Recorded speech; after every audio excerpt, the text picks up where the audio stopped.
할렐루야. 오늘도 주의 전에 나와 예배하는 여러분들에게 하나님의 은혜가 함께하기를 축복합니다.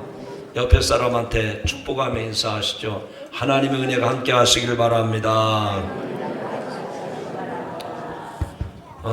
지난 추석 연휴 동안 사랑하는 가족들과 아마 즐거운 시간 보내신 줄로 믿습니다. 이제 오늘부터 또 내일부터 일상으로 돌아가게 될 텐데, 추석이 끝나고 일상으로 복귀하면 일이 손에 잡히지 않고 온종일 멍한 느낌이 듭니다. 이는 연휴 기간에 맞춰졌던 생체 리듬이 일상생활에 적응하면서 생기는 명절 후유증이라고 말합니다. 그래서 이런 명절 후유증을 회복하기 위해서는 완충 시간이 필요하다라고 말을 합니다. 연휴의 마지막 날 밤이나 새벽에 급하게 귀가하지 말고 조금 여유를 두고 전날 아침에 돌아와서 하루 정도는 편안히 쉬는 게 좋답니다. 아마 이 자리에 나오신 성도 여러분들은 그런 마음으로 그렇게 이 자리에 오신 줄로 믿습니다. 서울 아산병원의 손우성 가정의학과 교수가 우리들의 명절 후유증에 대해서 이런 좋은 말을 했습니다. 피곤하다고 커피나 탄산 음료를 많이 마시면 중추신경이 자극이 돼서 피로감만 더해진답니다. 그래서 신체의 피로 회복 능력을 높이려면 물을 많이 드시고 과일과 채소를 충분히 먹는 게 좋다고 합니다. 정말 유익한 정보예요. 저도 어제 저녁을 먹고 좋은 커피 마실 수 있는 기회가 있었는데 일부러 안 마시고 과일 주스 하나 먹겠습니다. 그래서 과일 주스로 아주 즐겁게 저녁을 먹었는데 참 좋은 정보죠. 그러나 이렇게 한다고 해서 우리의 육신이 명절 후유증으로 피곤에 지쳐있는 우리 몸이 정상으로 돌아오는 것은 아닙니다. 그것도 좋은 정보지만 제가 한마디 덧붙인다면 여러분의 영혼이 건강하게 회복이 돼야 일상생활에 지장이 없는 줄로 믿습니다. 그럼 영혼이 회복되는 일은 어떤 일일까? 우리는 육신만 가지고 있는 존재는 아니지 않습니까? 육신 속에 영혼이 있는데 그 영혼이 전인적인 건강을 유지하려면 육신적인 일을 도모하는 것보다도 우선해야 될 것이 영혼을 보살피고 영혼을 돌보는 일인 줄로 믿습니다. 그렇게 믿어지시는 분은 옆 사람 쳐다보고 아멘 하시죠. 시작. 아멘. 정말로 아멘입니까? 그러면 제가 설교할 때 아멘 하시죠. 왜 그렇게 시켜야만 아멘을 하십니까? 자, 그러면 다시 한번 물어보겠습니다. 여러분, 이 추석 명절 연휴를 보내고 이 후유증 때문에 정상적인 시간, 정상적인 생체 리듬이 끊어졌는데 어떻게 하면 전인적인 건강을 회복할 수 있을까? 과연 영적인 일에 우선을 둬야 된다고 했는데 그 영적인 일이 우선시해야 될 일 중에 가장 중요한 일이 뭘까? 뭘까요? 하나님을 예배하는 일입니다. 한번 크게 따라합시다. 하나님을 예배하는 일이 영적으로 건강을 되찾는 길입니다. 그래서 오늘 우리는 연휴 목, 금, 토 오늘까지 그냥 나흘 계속해서 즐기고 쉬고 싶지만 내일부터 일상으로 돌아가야 되니까 육신적으로 잘 먹고 잘 쉬었지만 이 리듬이 끊어지지 않도록 하기 위해서 영문을 돌보는 일, 즉 하나님을 예배하는 일을 우선시하기 위해서 이 자리에 나오신 줄로 믿습니다. 종교를 보면 사람의 필요에 따라서 만든 종교가 있는가 하면 하나님의 필요에 따라 세워진 종교가 있습니다. 우상은 사람의 필요에 따라 사람에 의해서 만든 종교를 우리는 우상 종교라 말을 합니다. 그러나 하나님의 필요에 따라서 하나님이 직접 만든 종교는 바로 우리가 하나님을 믿는 기독교입니다. 그래서 우상 종교는 항상 사람이 우상을 찾아갑니다. 그러나 우리 기독교는 우리가 하나님을 찾아간 것이 아니라 벌써 오래전부터 하나님이 우리 인간에게 찾아오신 거예요. 여러분 중에도 혹시 그런 말을 하는 사람이 있어요? 내가 예수 믿었다고, 내가 하나님 믿는다고. 그 사람은 아직 신앙의 초보 단계입니다. 우리가 믿음의 세계를 깊이 경험하다 보면 내가 예수 믿기 시작한 거 아니고, 내가 하나님을 믿는 게 아니고 하나님이 나를 찾아오셨어요. 나 같은 죄인을, 죄와 사망과 고통의 그늘에 있는 나를 건져내기 위해서 하늘 영광, 하늘 보좌를 보내시고, 오래전에 내가 질병 가운데 있을 때, 내가 삶의 실패 가운데 있을 때, 내게 인생의 절망의 나락에 떨어졌을 때 거기서 나를 붙잡아 주시고, 거기서 나를 찾아 주시고, 거기서 나를 구원해내신 줄로 믿습니다.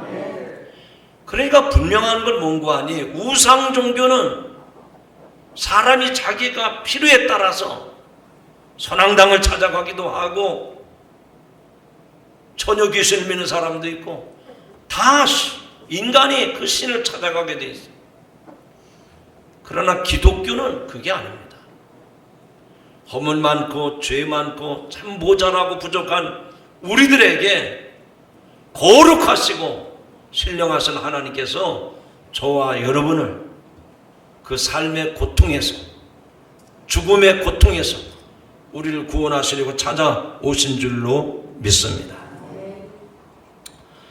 그래서 우리가 신앙생활하는 성도의 모습은 그래서 거룩하고 그래서 영광스러운 거예요.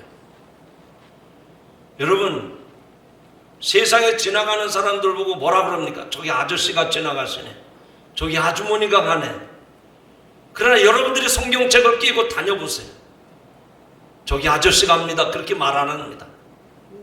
저기 교회 다니는 성도가 예배당을 가네. 성도라는 이름이 붙여진 거예요. 똑같은 인간이지만 하나님의 부르심을 입고 살아가는 사람은 호칭이 달라지는 겁니다. 여러분, 우리들이 하나님의 백성, 거룩한 백성으로 살아가는 것이 얼마나 존귀하고 영광스러운 일인지 그 하나님 앞에 감사함으로 예배하는 성도들이 되기를 주님의 이름으로 축원합니다. 그렇지만 우리가 거룩한 성도로 하나님을 예배하면서 영광스럽게 살아가야 되지만, 어느 순간부터 우리도 우리 자신을 모르는 사이에 우리가 하나님을 참으로 신령과 진정으로 예배한다고 해야 되는데, 어쩌면 저 세상 사람들이 우상을 숭배하는 것처럼 우리 안에서도 우상 숭배하는 모습, 그런 미신적인 모습을 찾아볼 수 있다는 겁니다. 어디에서 그런 걸 느끼고 계십니까? 여러분들이 예배하는 모습 속에서 그런 걸 찾아볼 수가 있어요. 예배는 내가 원해서 드리는 게 아닙니다. 하나님께서 이 세상 살아가는 저와 여러분을 그 삶의 자리에서 부르신 거예요. 그래서 하나님의 부르심을 잊고 이 성전에 나와서 예배하는 것이 성도의 예배인 줄로 믿습니다. 그렇기 때문에 예배의 중심은 오늘 내가 예배당 가야 되겠다, 오늘 내가 교회 가서 예배 드리겠다, 이게 예배가 아니고 거룩하신 하나님의 부르심을 잊고 이 자리에 나와서 내 몸과 마음과 정성을 다해서 드리는 예배, 사람 중심이 아니고 하나님이 기뻐하시는 예배, 하나님 중심의 예배가 진정한 예배인 줄로 믿으시기를 바랍니다. 그래서 예배 가운데 드려지는 찬양과 기도와 말씀 모두가 다 하나님 중심이 되어야 돼요. 오늘도 우리 문관식장로님 대표 기도를 해주셨지만 그 기도의 내용은 다 하나님 앞에 구하는 기도란 말이죠. 사람 들으라고 하는 기도가 아니에요. 하나님, 슬픔을 당한 가족에게 위로해 주세요.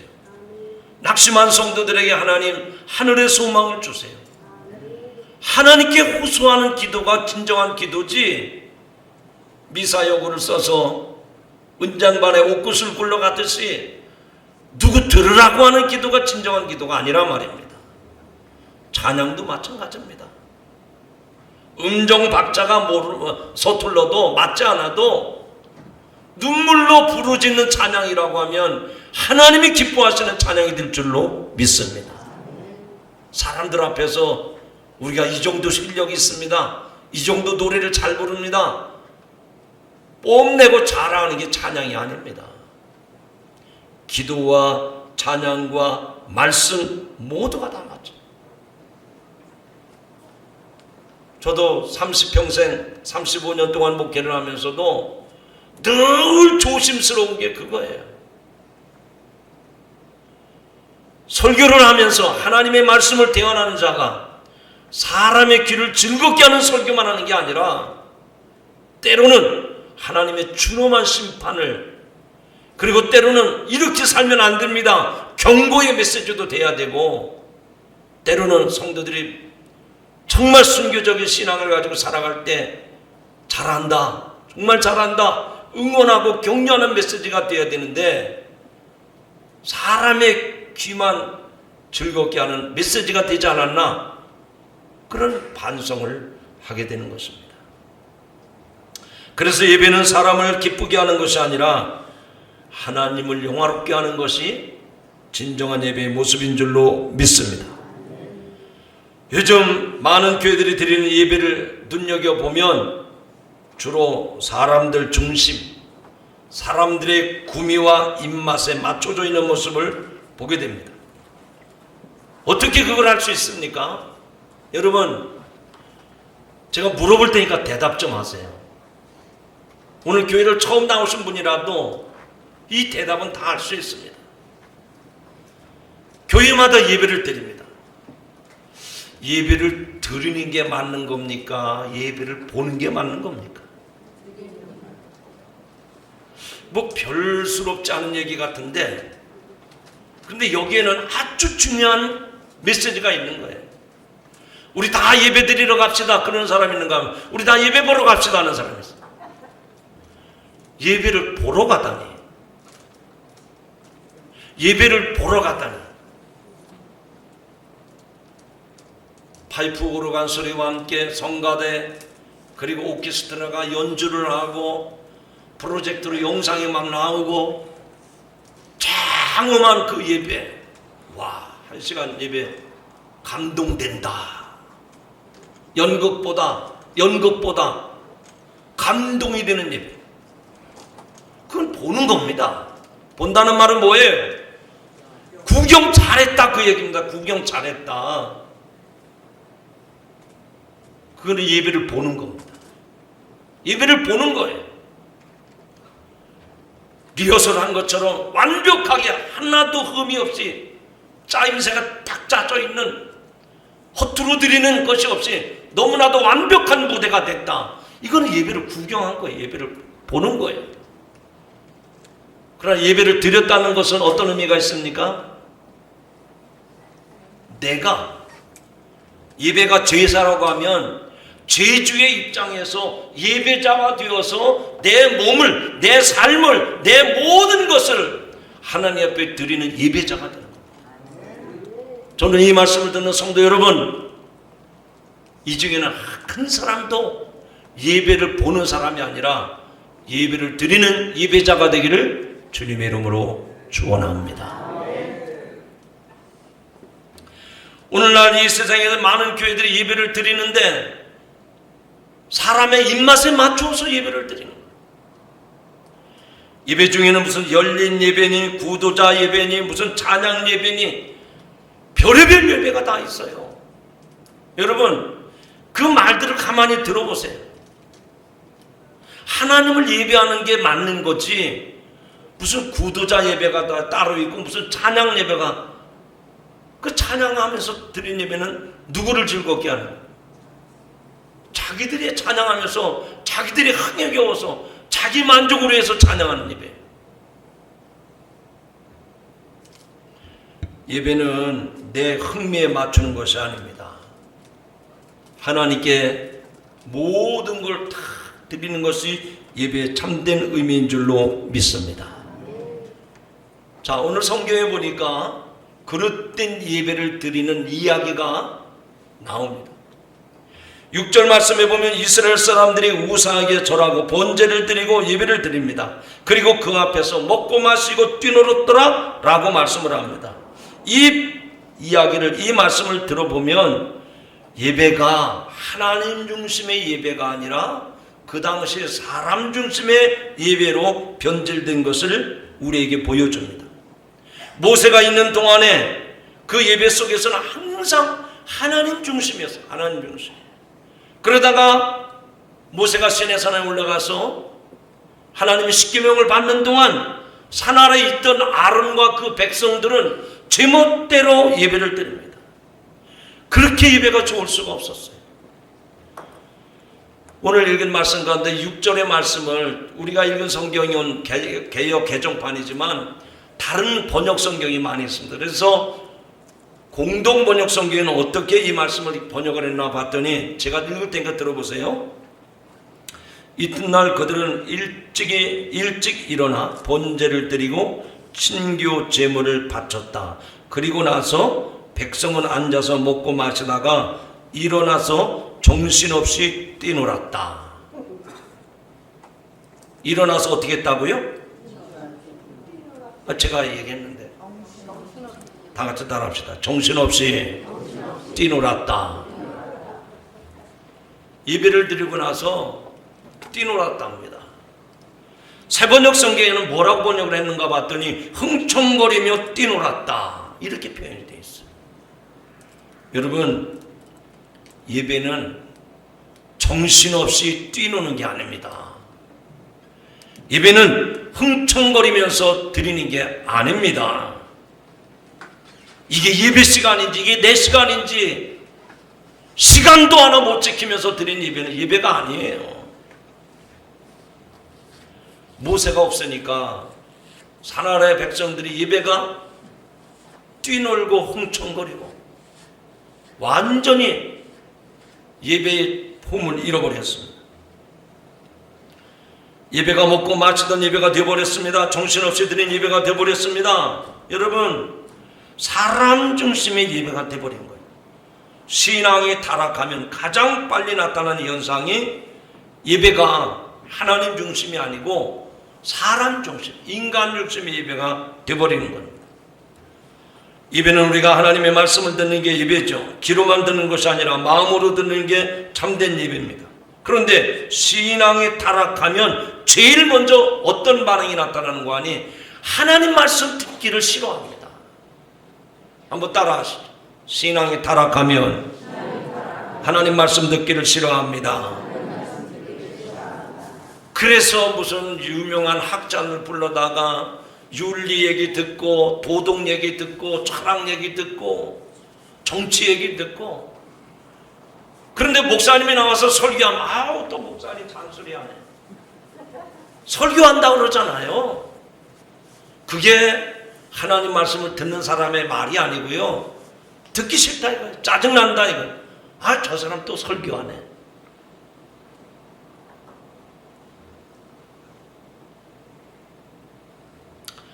그래서 사도 바울은 데살로니가전서 2장 3절 4절에 이렇게 말합니다. 우리의 권면은 간사에서나 부정에서 난 것도 아니요 괴계에 있는 것도 아니요 오직 하나님을 옳게 여기심을 입어 복음 전할 부탁을 받았으니 우리가 이와 같이 말하면 사람을 기쁘게 하려 함이 아니요 오직 우리 마음을 감찰하시는 하나님을 기쁘시게 하려 함이라. 여러분, 사도 바울이 누구를 위해서 복음을 전하고 설교하고 있습니까? 자기를 위해서 하는 게 아니고 사람들을 어떻게 좀 선도하는 그런 입장에서 복음을 전하는 것이 아니라 오직 우리의 마음을 감찰하시는 하나님을 기쁘시게 하기 위해서 복음을 전했다고 했습니다. 여러분, 우리가 예배 드릴 때 조심해야 할 게 있습니다. 그 예배는 결코 나를 위해서 드리는 것이 아니라 하나님을 위해서 드리는 것임을 명심하시기 바랍니다. 이 순서가 바뀌면 우리가 우상 숭배하는 자와 똑같은 입장이 되어버리는 거예요. 겉은 기독교지만 속은 우상 숭배자들의 행위와 똑같은 행위를 저지르고 있다는 얘기입니다. 이것을 일컬어서 기독교적 우상 숭배자라고 말합니다. 그런 사람들이 이 세상에 얼마나 많은지 모릅니다. 오늘 우리 기독교인들 가운데 대부분의 사람이 이런 사람이 교회를 다니는 거 다 자기를 위해서 다니는 거예요. 예배를 드리는 거 다 자기를 위해서, 헌금을 드리는 것도 자기를 위해서.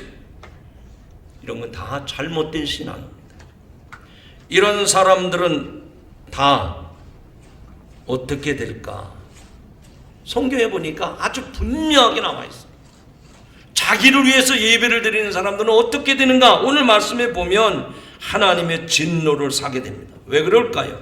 하나님께서 가장 싫어하는 것이 우상 숭배이기 때문에 그렇게 하나님을 예배한다고 하면서 우상 숭배했던 자들에게는 그 즉시 하나님의 진노가 임한 것을 보게 됩니다. 오늘 말씀 출애굽기 32장인데 그 이후에 쭉 나오는 말씀을 읽어보면 그런 내용이 나와요. 그 중에 제가 26절부터 28절까지 읽을 테니까 여러분들은 우상 숭배했던 하나님을 예배하는 사람들이, 우상 숭배하면서 예배드렸던 사람들이 어떤 진노를 받았는지 눈으로 보시기 바랍니다.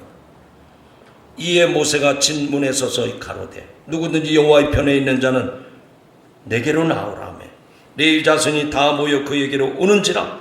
모세가 그들에게 이르되 이스라엘 하나님 여호와께서 이와 같이 말씀하시기를 너희는 각각 허리에 칼을 차고 진 이 문에서 저 문까지 왕래하며 각 사람이 그 형제를, 각 사람이 그 친구를, 각 사람이 그 이웃을 도륙하라 하셨느니라. 레위 자손이 모세의 말대로 행하며 이날의 백성 중에 따라합시다. 3,000명가량이 죽인 바 된지라. 몇 명이 죽었다고요? 3,000명가량이 죽었다는 거예요. 하나님을 예배하는 사람들이 하나님 중심의 예배를 드리지 아니하고 자기들 마음대로 인본적인 그런 우상 숭배를 할 때 그 현장에서 3,000명가량이 칼에 쳐 죽임을 당했습니다. 모세가 산에서 내려와 보니까 성전에 난리가 났습니다. 먹고 마시고 취해서 온통 성막안이 엉망진창이 되었습니다. 모세와 함께 내려왔던 여호수아가 뭐라 그럽니까? 진중에 싸움이 난 줄 알았다는 거예요. 그럼 지금 백성들이 있는 그 가운데서 싸움이 일어난 줄 알았다는 거예요. 본문 가운데 17절 말씀해 보면 여호수아가 백성들의 요란한 소리를 듣고 모세에게 말하되 진중에서 싸우는 소리가 나나이다. 모세가 여호수아와 함께 내려와서 보니까 진중에서 난리가 났는데 여호수아가 보니까 지금 싸움이 일어난 줄 알았다는 거예요. 상상이 갑니까? 예배당 안에서 술 먹고 춤추고 큰소리치고 그래서 밖에서 들을 때에는 꼭 무슨 싸움이 난 것처럼 시끄럽게 떠드는 소리가 났다는 거예요. 오늘 우리가 예배를 드리면서 찬송을 불렀습니다. 여러분, 대부분의 찬송은요 아주 차분하고 그 찬송을 부를 때 내 마음에 감동욕이 돼 있어요. 그리고 그 찬송을 부를 때 아무리 망나니 같은 사람도요, 경건함을 되찾게 돼 있습니다. 근데 요즘 찬양 중에 뭐라고 그래야 될까요? 찬양의 흐름이 이 세상의 흐름을 따라갑니다. 쉽게 말하면 찬송을 부르는데 록 음악에 맞춰서 찬양을 부릅니다. 그건 전부 다 사탄의 음악입니다. 하나님을 찬양하는 찬양은 정신없이 부르는 그런 찬양이 있을 수가 없습니다. 맑고 고운 찬양입니다. 누가 들어도 은혜가 되는 곡입니다. 그러나 이 록 음악은 다릅니다. 이 록이라고 하는 말 자체는 돌이 굴러간다, 그런 뜻으로 록이라고 그러죠. 앞뒤 좌우로 흔들린다는 뜻이 있습니다. 다시 말하면 정신없이 흔들어대는 음악이 록 음악입니다. 술에 취하고 마약에 취해서 부르는 노래, 고막이 터지고 목이 찢어질 정도로 부르는 노래, 이게 록 음악. 그래서 록 음악은 기독교의 음악과는 거리가 먼 음악입니다. 우리 청소년들, 이 설교를 잘 들으셔야 돼요. 전부 다 귀에다가 이어폰을 꽂고 다니는데 그들의 음악이 거의 다 록 음악이에요.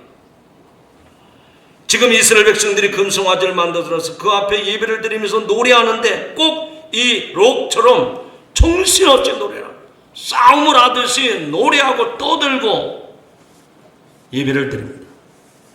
뭐예요? 하나님이 기뻐하시는 예배가 아니라 제멋대로 자기 기분, 자기 감정을 흔드는 예배를 드리고 있습니다. 여러분, 우리가 예배를 드릴 때 제멋대로 예배를 드리면 안 됩니다. 제멋대로 예배를 드리는 게 어떤 겁니까? 자기 기분 좋아라, 자기 감정이 좀 좋아라, 이렇게 하는 겁니다. 그래서 기분이 좋으면 예배 자리가 나가고 감정이 좀 상하거나 기분이 나쁘면 예배를 안 드립니다. 여러분, 예배는 내 기분대로 내 감정대로 예배 드리는 게 아닙니다. 내 감정이 상했어도, 내 기분이 상했어도 나를 죽이고 하나님께 맞춰서 드리는 게 예배입니다. 제가 여러분에게 물어볼게요. 하나님을 안 믿는 불신자들은 명절 때면 차례를 지내잖아요. 제사를 지내잖아요. 예를 들어 말씀드립니다. 다 저를 쳐다보세요. 제사 지내는 집의 가장이 그 제사 지내는 제물의 음식을 장만하고 준비하다가 부부지간에 싸웠어요. 그리고 또 아들 며느리가 왔는데 아들은 또 아버지 편들고 며느리는 어머니 편들고, 그래서 집안에 난리 법석이 났습니다. 근데 추석날 제사를 지냅니다. 물어볼게요. 부부싸움 했다고 제사 안 지냅니까? 여기 계신 분들은 제사를 안 지낸 분들이니까 모르시죠. 아무리 고약하게 부부싸움을 한 사람도요, 제사는 지냅니다. 그대로 한번 여러분에게 말씀드립니다. 주일날 예배당에 가야 되는데 예배를 드리러 가는데 부인이 와이셔츠를 다려놓고 남편한테 넥타이를 딱 꺼내가지고 여보 이거 몇 세? 이게 딱 봤습니다. 나 그거 필요 없다고. 남편이 나 그거 안 맬 거라고. 그래도 이거 메고 가세요. 싫다니까 왜 그래? 아니 주일날 아침에 왜 큰 소리예요? 그래서 부부싸움을 했어. 부부싸움한 거 가지고 예배를 드려야 됩니까? 말아야 됩니까? 곤란하시기 때문에 대답을 안 하는 거는 여러분이 다 그런 경험이 있다는 얘기예요. 대부분 부부싸움은 나 교회 안 가, 예배 드리러 안 가. 우상을 섬기는 제사 지내는 사람도요, 부부싸움을 했어도 제사는 지내는 겁니다. 근데 여러분들은 왜 자기 감정에 치우쳐서 예배당도 안 가고 예배도 안 드리고, 그게 진정한 예배자냐 하는 얘기입니다.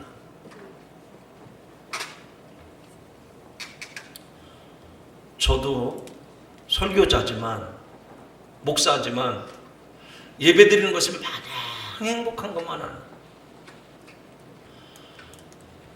하루 종일 시간을 보내고 나서 저녁에 제가 좋아하는 스포츠 중계가 딱 나옵니다. 뭐 축구 경기라든지 뭐 이런 거 있잖아요. 야구 중계 방송이라든지. 그럼 한참 막 제가 응원하는 팀이 막 역전승을 해가지고 막, 그런데 갑자기 집사람, 여보 예배 드립시다. 그러면 여보 지금 이거 중계 방송 하는데 이거 봐야지. 예배 드립시다. 그러면 다 끄고 예배 드립니다. 그때 감정이 좋아가지고 할렐루야 그렇게 예배는 안 드려요. 마음이 상하지만 그래도 예배 드리자 그러면은 그냥 다 스톱시키고 예배를 드립니다. 제 얘기 말고 여러분 얘기 좀 해보세요. 애들하고 다퉜다고 예배당 안 나가요? 아무것도 아닌데 마음 상했다고 하는, 그 예배 드리러 오는 사람들 거의 대부분 보면 기분이 좋으니까 예배 드리러 온 거예요. 별일이 없으니까 예배 드리러 온 거예요. 그거는 자기 중심의 예배지 하나님 중심의 예배가 아니라는 얘기입니다. 오늘 저와 여러분이 자기의 기분이나 감정에 도취되어서 그런 예배자가 아니라 하나님을 하나님으로 예배하는 온전한 예배자들이 되기를 주님의 이름으로 축원합니다. 여기 이스라엘 백성들이 하나님을 잊어버리고 자기 감정에 도취되어서 흥분해서 막 춤을 추며 소리를 지르면서 예배드리는 그 모습을 보고 뭐라고 했습니까? 여기 9절의 말씀 보니까 여호와께서 또 모세에게 이르시되 내가 이 백성을 보니 목이 뻣뻣한 백성이로다. 따라하시죠. 내가 이 백성을 보니, 이쪽이 볼륨이 작습니다. 이쪽이 크고. 자, 크게 하시죠. 내가 이 백성을 보니 목이 뻣뻣한 백성이로다. 분명히 하나님을 예배하는 백성인데 하나님이 보실 때 목이 뻣뻣한 백성이라는 거예요. 목이 뻣뻣하다는 얘기는 뭡니까? 교만하다는 거죠. 고집세다는 말입니다. 쉽게 말해서 하나님을 예배하는데 하나님 중심의 예배자가 아니라 제 고집대로 예배를 드린다. 여러분, 엄밀하게 말씀을 드립니다. 우리의 신앙생활할 때 가장 우선해야 될 일이 뭡니까? 제 고집 버려야 됩니다. 옆 사람 보고 얘기하시죠. 고집을 꺾으세요. 아니 날 보고 얘기하지 말고 옆에 사람 보고 얘기해요. 당신 고집 좀 버리세요. 시작. 여러분, 우리가 주의를 해야 됩니다. 조심해야 됩니다. 우리가 믿는다고 하면서도 우리가 기독교적인 우상화로 빠질 수 있는 거, 이거 조심해야 돼요. 왜 조심해야 됩니까? 조심하지 않으면 무서운 하나님의 징조가 심판이 있습니다. 하나님의 말씀과 예배를 아주 우습게 여기면서도 자기가 불편하면 불평하고 자기 멋대로 신앙생활을 하려고 합니다. 자기가 만든 신으로 하나님을 섬기려고 하는 사람들이 참 많습니다. 하나님의 말씀을 믿기보다 자기가 가진 지식과 경험, 세상적인 논리로 하나님을 믿는 사람들이 점점 많아지고 있음을 보게 됩니다. 요즘 만약에 어느 교회가 새로운 목회자를 총빙한다고 할 때 어떤 기준을 가지고 목회자를 총빙합니까? 그 목회자가 얼마나 하나님 앞에 신실한가, 얼마나 믿음이 정직한가, 이거를 보는 것이 아닙니다. 어느 대학을 나왔느냐, 어떤 학위를 가지고 있느냐, 그게 더 중요해. 그래서 목회자는 그런 교회, 그런 성도들의 요구에 부응하기 위해서 어떻게 해서든지 대학원 그리고 박사학위를 받으려고 애를 씁니다. 요즘 학위를 받으려고 목회자들이 지식을 쌓느라고 그 스펙을 채우느라고 거기에 시달리고 있어요. 그리고 또 교회는 그런 사람들을 좋아합니다. 이건 참으로 심각한 문제가 아닐 수 없습니다. 그러니 그런 사람이 교회의 영적 지도자가 된다고 하면 교회가 교회될 수가 없는 겁니다. 아론이 대제사장으로 임명받은 사람이죠. 그런데 믿음의 중심에 있어야 될 아론이 백성들 눈치를 보고 그들의 성화에 못 이겨서 결국은 우상숭배를 허락을 했습니다. 그리고 우상숭배에 앞장서게 된 겁니다. 여러분, 이게 말이 되는 소리입니까? 백성이 타락하면 막아야 될 사람이 누굽니까? 제사장이죠. 아론입니다. 그런데 아론이 한몫을 거둔 것입니다. 아론이 대제사장으로서 하나님을 섬기는 일에 제일 앞장섰던 사람, 가장 율법에 정통한 사람이고 율법을 가장 잘 알고 그 율법을 지켜야 했던 이 아론이었지만 그도 타락해버린 겁니다. 이것은 아주 우리에게 중요한 교훈을 주는 말씀입니다. 뭘 말하는 겁니까? 우리가 아무리 신앙생활을 잘하고 있는 것 같아도, 내가 믿음이 출중한 것 같아도 하나님 앞에 전인적인 신앙을 갖지 못하면, 바꿔 말합니다, 우리가 지식적으로 신앙생활하고 우리 어떤 경험적인 신앙을 앞세우다 보면 이런 딜레마에 빠질 수가 있단 말입니다. 하나님께서 저와 여러분에게 원하시는 것이 무엇일까요? 하나님을 하나님으로 예배하는 성도들에게 원하시는 것이 무엇일까요? 신앙의 연조, 몇 년 신앙생활 했느냐, 교회에서 어떤 직분을 가졌느냐, 이런 게 아닙니다. 저와 여러분 한 사람 한 사람이 하나님을 전인적으로 믿는 그 믿음과 삶이 일치하는가를 물어보십니다. 그래서 그런 사람은 어떤 시련, 어떤 유혹이 와도 아닌 것은 거절하는 겁니다. 그래서 하나님을 하나님으로 예배하는 예배자가 되는 거예요. 우리의 신앙이 형식, 습관적이 되어버리면, 신앙의 연조만 쭉 늘어나면, 오늘 목사님 설교하는데 그거 어법이 틀렸다, 오늘 예와 든 거는 그게 아닌 것 같은데, 그래서 그런 것만 체크를 합니다. 여러분, 오늘 우리들의 신앙생활은 하나님을 하나님으로 예배하는 거룩한 예배자가 되시기를 바랍니다. 하나님 그런 사람을 찾으시고 그런 사람에게 은혜를 베푸시고 그런 사람에게 하늘의 신령한 복을 허락하시는 줄로 믿습니다. 바꿔 말하면 우리에게 이런 변화가 없이는 절대로 우리의 바른 신앙을 유지할 수 없다고 하는 것을 이 아론의 모습을 통해서 찾아볼 수가 있습니다. 이런 변질된 신앙으로 인해서 하나님은 이스라엘을 멸절시켜 버릴 결심을 합니다. 다 멸절시키고 이제는 모세와 여호수아만으로 다시금 하나님 나라를 세우시겠다고 말씀하실 때, 오늘 말씀해 보니까 모세가 하나님 앞에 엎드려 기도합니다. 중보기도합니다.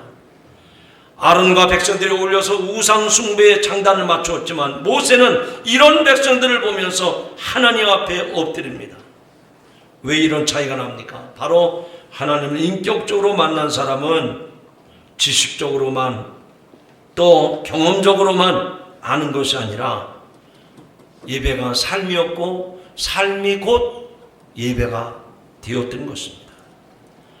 오늘 이 말씀을 통해서 저는 우리들이 하나님인가 아니면 금송아지인가, 우리가 어떻게 신앙생활을 해야 되는가를 여러분에게 드리고 싶은 겁니다. 오늘 이 자리에 계신 성도 여러분, 한 분 한 분이 우리의 신앙의 연조가 중요한 게 아닙니다. 신앙생활의 직분이 중요한 게 아닙니다. 여러분 인격적으로 하나님을 만나고, 그래서 예배를 보러 가는 구경꾼이 아니라 여러분 모두가 다 하나님 앞에 신령한 예배를 드리는 진정한 예배자가 되기를 주님의 이름으로 축원합니다. 그것을 위해서 우리는 기도해야 됩니다. 성령님이여 내 마음을 감동 감화시켜 주시어서 예배를 보러 다니는 구경꾼이 아니라 내가 진정한 예배자가 되도록, 내가 하나님을 향한 그 예배가 세상 어떤 유혹에도 흔들리지 아니하도록 하나님 앞에 기도하시기를 주님의 이름으로 축원합니다. 이제 말씀 맺습니다. 우리 반석교회 성도 여러분, 우리도 모르는 사이에 금송아지가 우리 앞에 있단 말입니다. 그러나 우리는 금송아지를 보고 절하고 거기에다가 복을 달라고 비는 사람이 아니라 하나님만을 하나님으로 예배하는 진정한 예배자들의 되시기를 주님의 이름으로 축원합니다.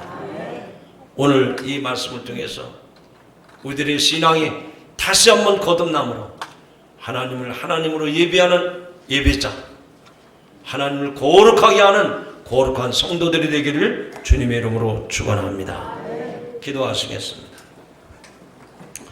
하나님 아버지, 오늘도 아론의 금송아지 사건을 통해서 우리가 드리는 예배가 우리가 하나님을 섬기는 것이 어떤 것이 되어야 되는지 깨닫게 하시니 감사합니다. 하나님은 예배를 받으시되 신령과 진정으로 드리는 예배를 받으신다고 했습니다.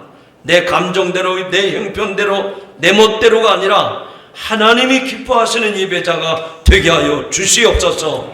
우리가 신앙생활 하면서도 전인적인 예배를 드리지 아니할 때 우리의 신앙이 타락할 수밖에 없습니다. 우리도 우상 숭배자가 될 수밖에 없습니다. 하나님, 우리가 하나님을 하나님으로 예배하는 저희들이 되게 하여 주시옵소서. 그래서 곧 예배가 삶이 되게 하시고 삶이 곧 예배가 되게 하여 주시옵소서. 날마다 신령과 진정으로 예배하는 거룩한 예배자들이 되게 하여 주옵소서. 예수님의 이름으로 기도하옵나이다. 아멘.